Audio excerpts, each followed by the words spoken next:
Good afternoon, Packers fans. Aaron Negler here with your Packers Daily Chat, coming to you live on the Cheesehead TV social channels. It's Thursday. Packers are done with practice. The injury report is out. And I got to tell you, I'm not feeling great about the prospects of Aaron Jones playing in this game in Atlanta on Sunday. A non-participant, listed as a non-participant yet again. Though he did have his helmet on and was doing some stuff early when the media was in attendance, was not listed as a participant for the second day in a row, dealing with that hamstring injury. Typically, that doesn't bode well. And I know Matt is going to say they're going to give him all week, they're going to give him up to game time. I'll be surprised if he isn't declared out tomorrow if he doesn't practice again. But crossing fingers, toes, what have you, that Aaron Jones is available. Let me just say this, too. If Christian Watson is unable to go, and he was a non-participant again today, when you don't have both Watson and Jones, you're really starting to push it as far as room for margin for error. You know, these are blue chip players that you're going to have most likely on the sideline for a game where you need every ounce of talent on your squad to be available to win in the National Football League. And Atlanta, that's a serious defense that presents a lot of problems. And I think the Packers can go down there and get a victory, absolutely. But again, you start shelving these top flight athletes, top flight players, becomes a lot more difficult. The good news on the injury front is Quay Walker seems to be progressing. He still is in the concussion protocol as of Thursday, but he was a participant in practice, although limited. That certainly bodes well that he is headed in the right direction and seems to be trending towards being able to play on Sunday. But that is still not official or decided yet, but he is trending the right way. And then, of course, the big news on the injury report is Danny Whelan added to the injury report, full participant with a finger injury. I just hope he can pull through and continue to punt the ball. We shall see. But, of course, you know, I say all this, and Matt LaFleur will have a plan. Matt LaFleur certainly had a plan heading into Chicago, and oh, baby, did they execute. Going 1-0 every week. That is Matt's mindset, and undoubtedly be the mindset heading down to Atlanta. And I got to say, that was one of the kind of more fun games to go back and pick through what they're trying to do against certain looks on offense and kind of what their designs were on defense. It's so refreshing to not have to, kind of guess at, how much of this is Matt, how much of this is the quarterback, etc. It's very clear this is Matt's team, and this is Matt's imprint on the team. And it kind of reiterates the freshness, the rejuvenation around the squad, all the youth, all pulling in the same direction.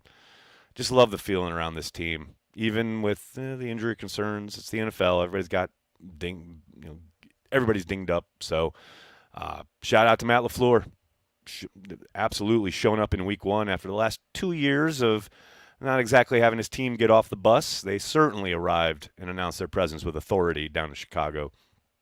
Here's to having it continue down in Atlanta on Sunday. Hello to everybody in the comments section. So good to see everybody. Got a bunch of super chats right out the gate. Ryan, how you doing, man? Hey, Nagler, do you think the NFLPA will strike over the turf issue? In my opinion, there's a old, not as mobile QB trying to hang on too long. They don't need another Theismann injury by a QB hanging on. Well, I think you're conflating two things there, Ryan. I mean, I understand this is a conversation coming off the Aaron Rodgers injury, but this has been a concern for many vocal members of the NFLPA, including probably spearheaded by David Bakhtiari, that have been voicing these concerns long before Aaron got hurt. That said, will they strike over it? No, I don't think they'd ever get a consensus throughout membership of the union to rise to the level of a strike over this one particular issue. Now, I do suspect that this will become a bone of contention and or bargaining point the next time the two sides are at the table, but they're not going to be at the negotiating table for another 6-7 years, probably 6 years, because they'll probably want to get ahead of it when the CBA is, coming to an end. But I don't see any way, shape, or form that this, prods the NFL into action in any way. Yeah, it sucks to watch Aaron Rodgers go down, and it sucks to have to go through this season without him. But the NFL is still going to be the number one television show more weeks out of than not. They're still going to be the number one form of entertainment, live entertainment in the United States throughout this season. Aaron Rodgers is going down, ain't going to change that. And that's the thing that the NFL owners are most, I'm not even going to say concerned with, but that is their, the principal interest. So, yeah, will there be continued conversation around it? Yeah, undoubtedly. I do not doubt that Dave and company will continue to make a stink, especially when Roger Goodell goes out there and very, very kind of, you know, disingenuously talking about, well, yes, there are players who don't like the turf and blah, blah, blah, but we also hear from players that like the turf. Give me a break. First of all, when was the last time Roger Goodell had a real sit down with any consistency with the players that are out there giving their all week in and week out, rather than other than some photo op, and I'm sure, yeah, he could probably pull a quote from like 1993 when some player said, "Oh, I love playing on turf because it's so fast." Long before there was all this concern about head injuries and head trauma and blah, blah, blah, and things really changed in the NFL in that regard. Like, yeah, I can find those quotes too, Roger. Can you find me one from a dude saying that today? Doubtful. So I understand Dave being like nonplussed and energized by those comments and trying to continue to make it a conversation. I'm with him. I'm totally with him. The problem is there's just no inflection point other than the CBA coming up for renewal, which doesn't happen for many, many years yet. So until then, I suspect, yeah, it'll be business as usual on both sides. Cody, thanks for the super chat, man. Hey, Nags, not trying to put the cart before the horse, so to speak, but if the Packers really invest in Love, how long until they bring the Lombardi back? Oh, Cody, it's on next year, baby. Come on now. How many billions of times do I have to say? This is the foundational year. This is the year where they're seeing who does what, who fits where, who's progressing, who's not, where are the holes, where they have to kind of massage things. And then next year, yeah, it's on. Come on now. I'm not saying they're going to win the Super Bowl next year, but next year they should be ready to contend. Like, there's the NFL, not for long, blah, blah, blah. Like, I suspect if Jordan Love continues to play, much like we saw on Sunday, 5, 6, 7 games into this season, they will probably approach him about an extension. Now, we got a long way to go, baby. Let's go beat Atlanta first. But that would be my guess. And then, yes, the window is open, and it is on. Amar, what's up, man? Good to see you live. How you doing? Let's go. Got me hyped, Nags. Just love the energy of this team. Tell Corey I'm ready to eat all the crow if Barry keeps this up. It's one game, man, against a very terrible Bears team and Bears offense. But, yes, I'm with you, dude. Hey, what did I say? All summer, and I know you know. Got to see it in a game that matters. Well, that Bears game mattered. Now let's keep it up. Consistency is the name of the game. Let's keep it up. No doubt about it. Sea biscuits and gravy. What a handle. Thanks for the super chat, man. Is it wrong that I need an interview with Bakhtiari and him tasting carry the G because he absolutely carries the G. Go Pack Go. We tried this summer, but Matt had a very different schedule as far as training camp goes, so we couldn't get David over to the house. But hopefully, someday soon, sometime this year, we're hoping to make it happen. We'll see. A lot of balls in the air, a lot of things got to happen, but that is the dream, definitely. Steven, thanks for the super chat, man. I'm going to be a homeowner. Oh, I'm going to the home opener next week, and I can't wait to hear the pop love gifts from the crowd. Going to be electric. Steven, you are not lying. I'd be lying if I said I hadn't thought about that quite a bit already. Man, just love the thought of him running out the tunnel and Packers fans going nuts. I can't wait. I'm getting chills just thinking about it. Sean Gallagher, thanks for the super chat, man. After listening to the voice of Curly, do you have a Packers thing or commentary you watch repeatedly? I watch Lombardi explaining the sweep weekly. Sean, that's some dedication right there, baby. Yeah, it's funny. I don't know if I used to. I certainly used to listen to Jim and Max almost weekly. Like any of the calls, mostly from 96, but any of their old calls, when Brett and company were coming up, the old Holmgren teams, Man, there's one that Corey and I used to talk about and quote all the time, and I think it's from the NFC Championship game.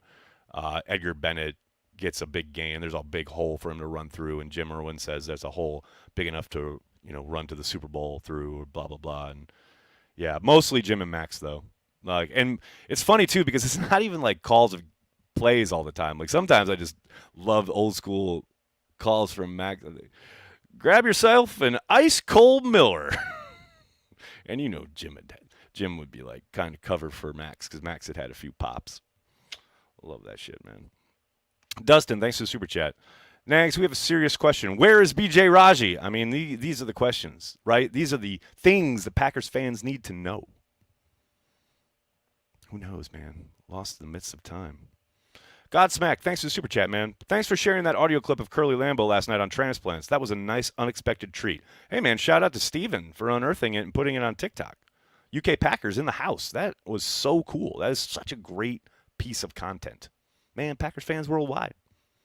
This is what I'm always talking about. When, like, you live across the ocean, yet you're so obsessed with the Green Bay Packers. Don't ever tell me that people who don't live in Wisconsin or don't live in Green Bay or whatever aren't as passionate about the Packers as anybody who lives in Wisconsin. Because they absolutely are. Sometimes more so because of that distance, as Steven kind of points out there, or exemplifies. You're so obsessed and so passionate that you're digging around in archives of audio to find the one recording of Curly Lambeau's voice. That's pretty fucking cool, man. Pretty cool. Daniel, thanks for the super chat, man. How many touchdowns before we can see a Romeo Dobbs Wherefore Art Thou Romeo in the fucking end zone shirt? Second favorite moment of the day. Thank you. I'm glad you brought this up, Daniel, because I want to address something. I want to address something here. So the theater nerds out there did not disappoint because I didn't do it last year because I was like, I knew this would probably happen because in the original text, the original Shakespeare text, when he says, "Wherefore art thou Romeo?" It's a line obviously spoken by Juliet. It doesn't mean where are you? It means why are you Romeo? It means why do you belong to the family you belong to? Like that's the actual what the text means. But of course, everyone on earth in the last 100 years has joked and or made it about where are you? To the point where one of the most famous New Yorker cartoons ever, not exactly a uncultured rag, one of their most famous cartoons ever depicts a theater where she's saying, Romeo, Romeo, wherefore art thou Romeo, and from offstage or up in the balcony you hear, I'm in the balcony, it's cheaper. Like, it's a very famous cartoon. So it's like, that's just in the zeitgeist, right? Like, everybody knows modern era that wherefore art thou means where are you, right? So I did it week 1 against the Bears. I was really excited. Everyone said you've been holding on to that for a while. I actually hadn't. I did think about it last year, but I didn't do it. Then I did it on Sunday. And of course, 2 theater geeks tweeted me, it actually means thank you. Thank you. Good Lord, people. Why can't people just have fun? Why is it so hard to just have fun? You know what it means. I know what it means. Thank you very much. I'm having some fun. So, yeah, I don't know, man. I want to make it a shirt. I really do, but I just don't want the gas from theater nerds for the rest of my life every time that shirt comes up. Kind of is what I'm thinking. But I'm glad you appreciated it, Daniel. Jeezy Baby, thanks for the super chat. Can this defense be top 5 in the league? Oh, Jesus, God. I need a drink. Hold on. All right, what's up? Also, Bears still suck. Vikings are still the most plastic team. Lions are still forgettable. Less now, though. You're not lying. Lions look legit, man. I'm not telling tales out of school here. They look real. That's all I'm saying. Top 5? Man, look. I really hope so. I want that for you really badly. Me, I just want to beat the Falcons. That's where we're different. But, hey, they got the talent. They got the tools. They got the talent. It's Miller time. Yeah, why not? Yes, can they be? Sure. But let's, stack some successes first before we start talking about top 5 defense. Okay? Let's shut down the Falcons first. It's just me, man. It's just how I roll. What else we got? Professor. Thanks for the super chat, man. Can't stop smiling how we broke the Bears' entire organization in 1 week.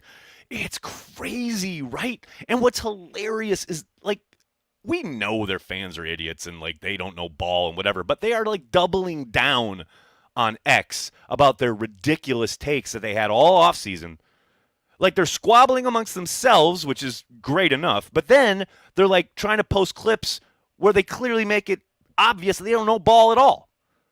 Which, of course, we knew because we saw them on X all offseason talking shit. And then they get their ass handed to them in week 1, and it's like they're doubling down on these horrible takes. I love it. But then, like, those are the fans, right? You expect that. The fans are idiots. We know this. Like, that's not a surprise. But holy cow, the way that organization seems to have just completely been blindsided. They're, like, lost. They are lost, and they're probably going to lose to the Bucks, and they're probably going to lose to the Chiefs, and they're going to be sitting there at 0-3. Oh, my gosh. I love it. I love it so much. Mimsy, thanks for the super chat, man. If they are undefeated, the Love introduction ovation will be louder than the F-16s. If the Vikings lose tonight, the week is already a win overall. I got to admit, I am hotly anticipating tonight's game. Very, very, very much interested in watching the Vikings and the Eagles. That's all I'll say about that. H. Carrington, what's up, man? Thanks for super chat. Interesting for Love's development how calmly he runs the offense when virtually all of his experience has come on the road in hostile environments. That's an excellent observation, man. And it's so true. The fact that if you go back and watch that Chiefs game, right, which most people remember as a bit of a disaster, which, hey, when you're looking at the work of the protection units is understandable. But the thing to remember about that game is how calm and poised he was playing in, like, the shadow of his own end zone. That was kind of the first glimpse into that really calm demeanor that I think you've seen throughout his time in Green Bay whenever he's been on the field. But to your point, yeah, in these hostile environments with the crowd against him and the sound and noise and the defense shifting and all this stuff working against him, he's looked incredibly cool and calm. And he still performed, especially if you look at Philadelphia last year and now this Bears game, at an insanely high level. What's he going to do in the friendly confines of Lambeau Field? I'm not saying. I'm just saying. I love it. Carrington, I love that observation. That's awesome, man. Craig Hireman, I think you're trying to get a super chat in here, and you're just putting up super stickers, and I greatly appreciate it, man. I love it. Thanks, buddy. A Bears fan saw me and told me to take my Packer shirt off. I laughed and said, y'all got that ass whipped. Isaiah, that's good stuff. Rick says, Matt called a bad game. Rick, going to have to disagree with you on your police work there, buddy. Why is it that Facebook comments are always the ones who have, like, really bold proclamations with no explanation attached to them? It's interesting how that works. It's always on Facebook. I don't understand why that is.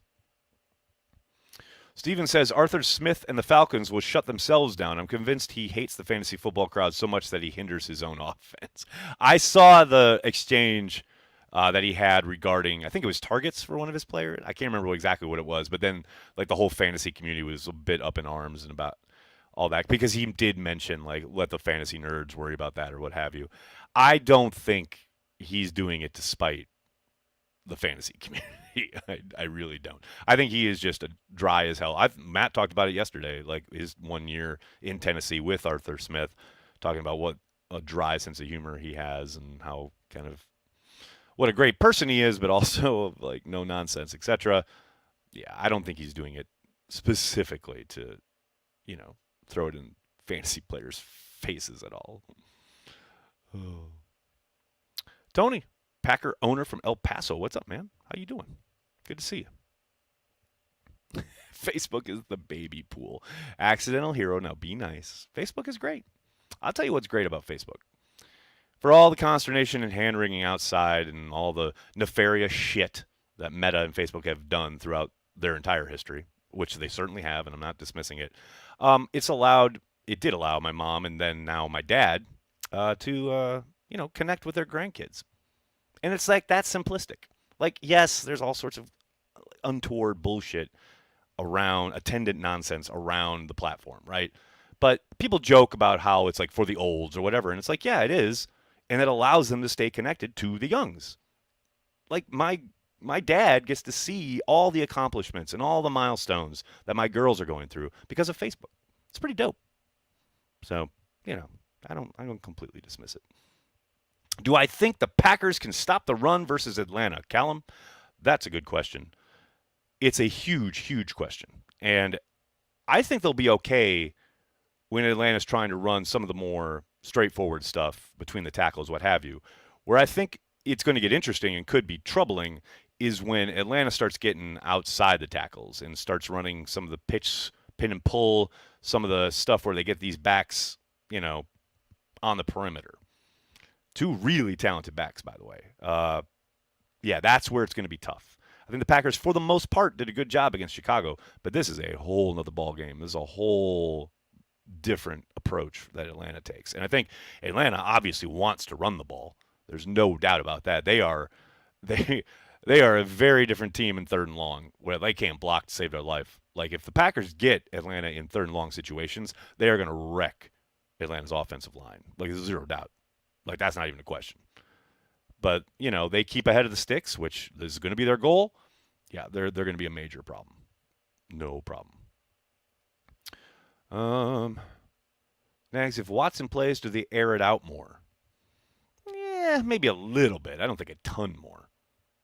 A little bit more. I saw somebody, by the way, right before I went live in the comments talking about if Aaron Jones isn't able to go, which I'm thinking is pretty likely, do they use Emmanuel Wilson as much as A.J. Dillon? I don't know about that, but I do think you can bet he'll be up for the game. Yeah, 100%. That's why he's on the team, right? Is that if and when Aaron Jones gets nicked up, you got a guy there who knows the playbook's been with you all offseason and made the 53 on the strength of his performance this summer, who can step in and help carry the load. I still think A.J. will be your starter, but I think this will be the first we see of Wilson. Because remember, he was inactive last week because it doesn't really help on special teams, and they had two backs up, and they got Patrick Taylor as the third because they brought him up from the practice squad. So, but yeah, if Aaron's unable to go, I would suspect, yes, we'll see a little bit of Wilson. I don't think we'll see. I'm not going to sit here and say we're going to see a ton of him, but yeah, I think we'll see him in the mix. No doubt about it. All right, everybody, I got to get going. I can't thank you enough for hanging out, talking Packers each and every day, Monday through Friday, right here on the Cheesehead TV social channels. Carry the G Club members here on YouTube and Patreon members. Don't forget, happy hour tonight, 6 p.m. Eastern, 5 p.m. Central. It's going to be a lot of fun, always is, but hey, we got the Bears still sucking to talk about, Atlanta to talk about, and a whole ton of other shit to talk about. Can't wait. It's always a good time. In the meantime, please hit like on this video, subscribe to the channel, and then tell your friends and tell your family. Cheesehead TV, we are devoted to Green Bay Packers fans worldwide. Thanks a lot, everybody. Have a great night. Go Pack Go.